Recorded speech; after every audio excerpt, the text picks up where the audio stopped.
Hello दोस्तों, मैं सौरभ सैनी और आपका स्वागत है मेरे चैनल फार्मेसी वन एमजी पर। तो दोस्तों, हम आज बात करने वाले हैं बी फार्म में हमारा एक सब्जेक्ट है फार्मा मार्केटिंग मैनेजमेंट। तो हम उस पर आज डिस्कस करेंगे। तो हम बी फार्म में हमारा आप देखोगे 8 सेमेस्टर में हमारा एक सब्जेक्ट है फार्मा मार्केटिंग मैनेजमेंट। तो उसमें यूनिट फर्स्ट में हमारा टॉपिक सेकंड है मार्केटिंग इन्वायरमेंट। इससे पहले हम फर्स्ट टॉपिक मार्केटिंग पढ़ चुके हैं, मार्केटिंग क्या होता है। ठीक है, हम बात करेंगे मार्केटिंग इन्वायरमेंट क्या होता है।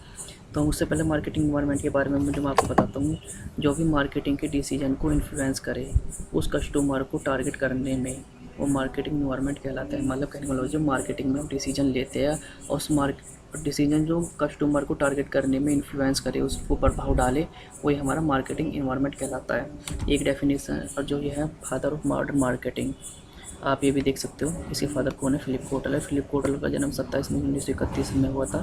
Philip Kotler write down over 70 books से ज़्यादा हमारी बुक्स लिख चुके हैं। देख रहा होगा अपने, इनकी अब एज 92 के समथिंग हो रही है। ठीक है, what do you mean by marketing environment? हम मार्केटिंग इन्वायरमेंट से क्या समझते हैं?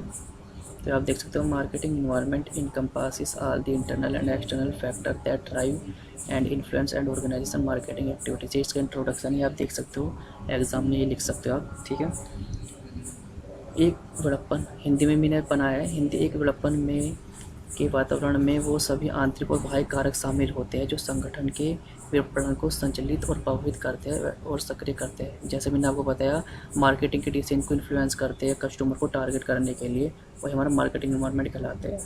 ठीक है ना। एक इसकी सेकंड ये भी अकॉर्डिंग टू फिलिप कोटलर, आप ये भी डेफिनेशन लिख सकते हो। सक्सेसफुल ट्रांसफर रिलेशनशिप, ये हिंदी में भी मैंने लिखा है।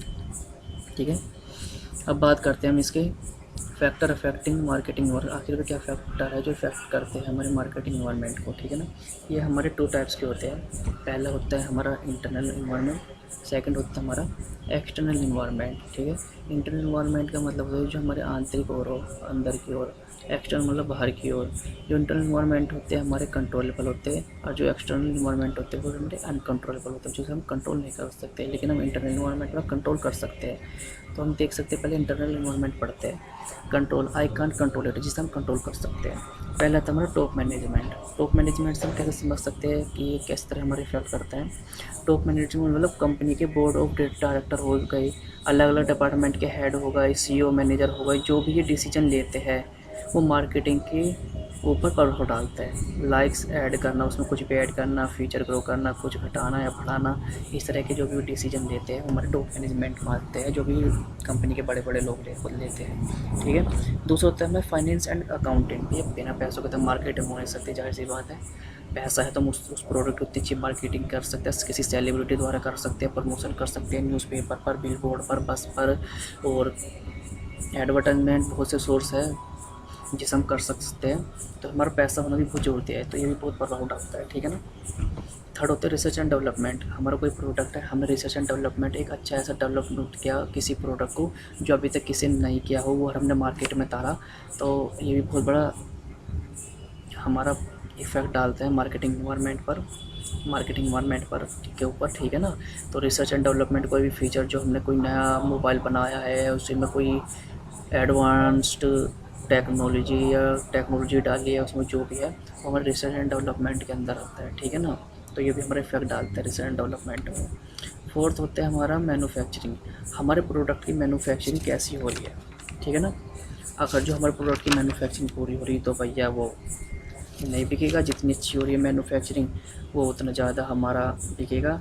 है कैसे कि क्वालिटी का प्रोडक्ट मैन्युफैक्चरिंग कैसी कर रही है, अच्छा या बुरा या भी, तो इसे इन्फ्लुएंस करता है। ठीक है ना। सेल्स उतनी अच्छी होती है। और अब फिर आती है हमारी ह्यूमन रिसोर्सेज। ठीक है, ह्यूमन रिसोर्सेज में क्या होता है, जो हमारा कंपनी में करने वाले जो लोग हैं, एम्प्लॉयज़ है, वे किस तरह के हैं, एजुकेटेड है, वो भी इससे प्रभाव डालती है कि किस तरह हमारा काम कर रहे हैं। और कुछ मशीन होगी, अच्छी क्वालिटी की मशीन जो प्रोडक्ट को मैन्युफैक्चरिंग करे, या ह्यूमन्स हो गए, मशीन होगी, दोनों ले सकते हैं, और आप इनकी निगरानी में प्रोडक्ट मैन्युफैक्चर करते हैं। ठीक है ना। तो ह्यूमन रिसोर्स बहुत जरूरी है।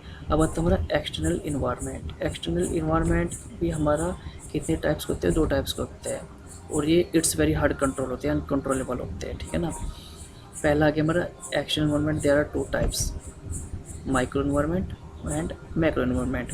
अब पहले हम बात करेंगे माइक्रो इन्वायरमेंट क्या होते हैं। माइक्रो इन्वायरमेंट मतलब जो होते हैं जो छोटे लेवल पर होते हैं, जो कंपनी के बिल्कुल टच में रहते हैं, लाइक सप्लायर्स।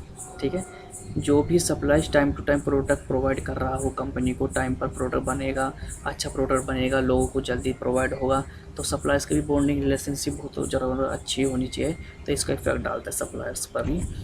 मार्केट इंटरमीडिएट्स का मतलब क्या होता है कि जो अभी हमारे मार्केटिंग चैनल, फोर्थ यूनिट है हमारा, पढ़ेंगे आराम से।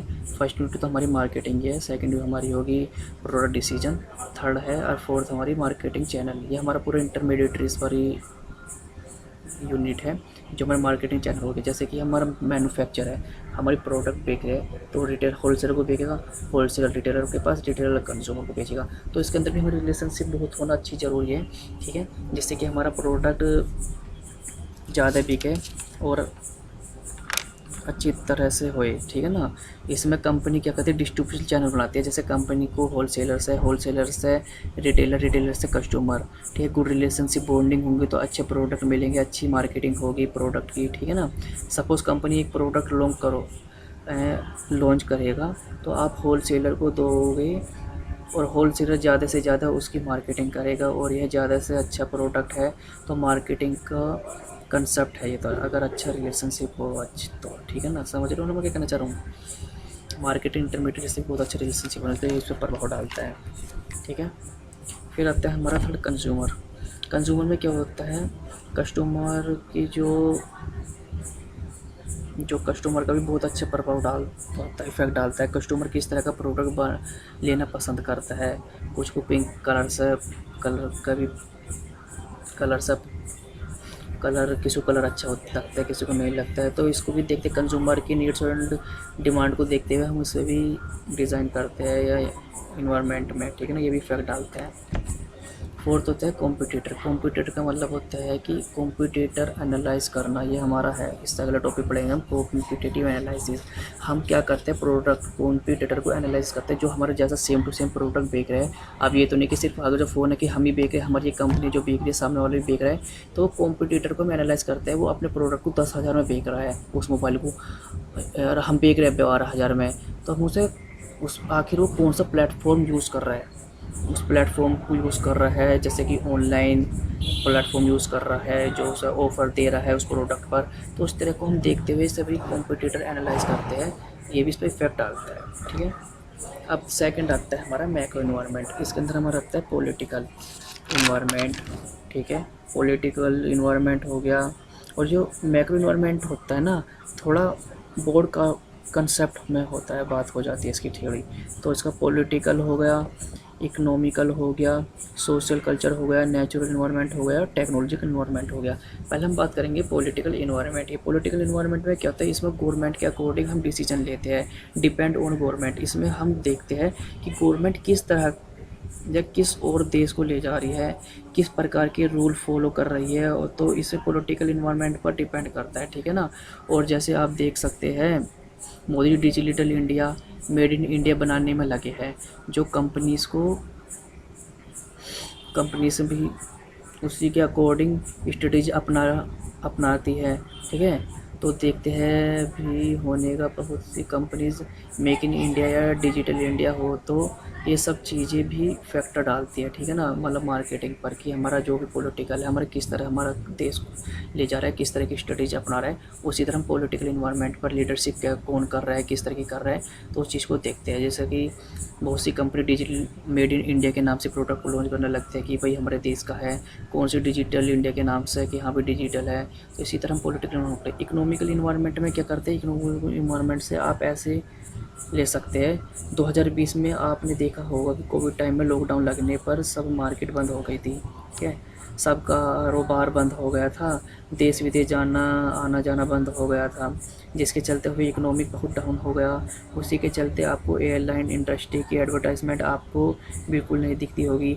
अब जैसे मार्केट दोबारा खुलने पे आना जाना दोबारा शुरू हो गया हो, एयरलाइन इंडस्ट्री दोबारा अपना ग्रो कर रही है, जिसे एडवर्टाइजमेंट फ़ोन पर टीवी पर अब देखना शुरू हो गया है। शुरू हो गया था और उसी मार्केटिंग होने में तो इसमें ये भी इसमें इफ़ेक्ट डालता है, ठीक है ना। मार्केटिंग द्वारा इसकी ग्रो करने लगी तो इसमें इफ़ेक्ट डालता है ये भी। Social culture third, social culture पे क्या होता है, जैसे कि आप उत्तर प्रदेश में रहते हैं, अलग लैंग्वेज है, पहनावा अलग है, कोई मध्य प्रदेश में रहता है, कोई हरियाणा में, कोई बिहार में, कोई केरला में, कोई बंगाल में, कोई तमिलनाडु में, तो पूरे देश में अलग अलग भाषा और पहनावा भी है उसी तरह। तो उसी हिसाब से मार्केटिंग करनी पड़ती है। जो एडवर्टाइजमेंट होते हैं जो नॉर्थ इंडिया में चलाई जाती है वो एडवर्टाइजमेंट हम साउथ इंडिया में नहीं चला पाएंगे, ठीक है ना, जा सकती। इसी हिसाब के ये चीज़ भी उस पर असर डालती है, ठीक है ना। सोशल कल्चर, सोशल कल्चर किस तरह का हमारा कल्चर है, हर कल्चर को देखते हुए हम मार्केटिंग करते हैं, ठीक है ना। तो इस पर ये भी इफेक्ट डालती है इन्वायरमेंट पर। नेचुरल इन्वायरमेंट सब क्या चलते हैं, नेचुरल इन्वायरमेंट जैसे कि आप देख सकते हैं, आप रहते हो आप नेचुरल में ही, ठीक है, आप भी नेचुरल में रहते हो, खाते हो नेचुरली यहीं की यहीं। तो नेचुरल को देखते हुए हम कंपनीज़ को बिल्डअप करते हैं कि हमारी कंपनीज़ किस वजह से नेचुरल पर कोई फ़र्क ना डाले। नेचर है तो वही हम है, जाहिर सी बात है।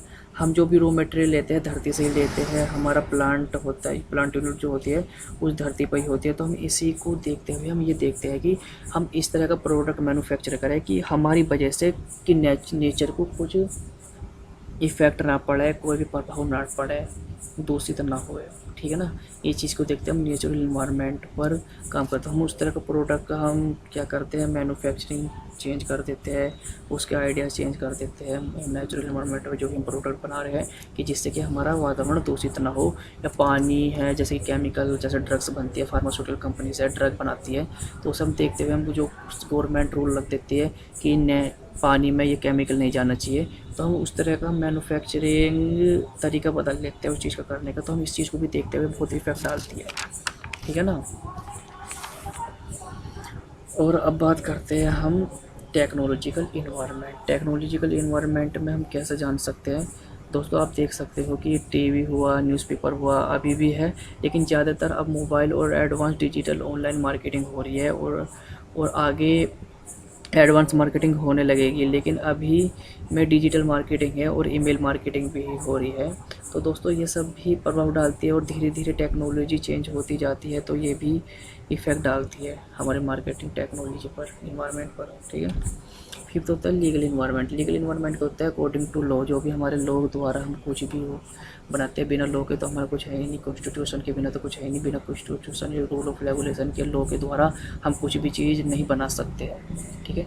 तो इसमें इस चीज़ को देखते हुए हम रूल ऑफ रेगुलेशन और गवर्नमेंट की पॉलिसीज़ को देखते हुए हम इस चीज़ को अपने प्रोडक्ट को या कंपनीज़ को ग्रो अप करते हैं, बनाते हैं या यूनिट और प्लांट लगाते हैं। तो अब ये तो नहीं हमने कहीं गड्ढा खोद दिया कहीं भी या कहीं भी बना दिया इन्वायरमेंट है, तो हमें सब चीज़ क्या अपने डॉक्यूमेंटेशन एविडेंस के थ्रू लेना पड़ता है लॉ से, ठीक है। ये भी इफेक्ट डालती है।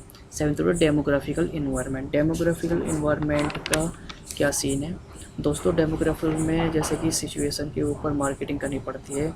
एज के हिसाब से ले लो, चाहे किसी की 10 है, 20 है, किसी की 30 है, किसी की 50 है, या इनकम के हिसाब से किसी 10 है होगी या किसी की 20 होगी या 50 होगी, उसके हिसाब से। मानो आपकी ऑडी कार कंपनी है तो आप इनके एडवर्टाइजमेंट टीवी या मोबाइल पर नहीं देखेंगे क्या, क्योंकि जो ख़रीदने वाले होते हैं ना वो डायरेक्ट खरीद लेते हैं, टाइम वेस्ट नहीं करते हैं मोबाइल पर और जैसे। और ये ज़्यादातर कौन लेते हैं, सेलिब्रिटी लेते हैं, डॉक्टर लेते हैं, बिजनेसमैन लेते हैं।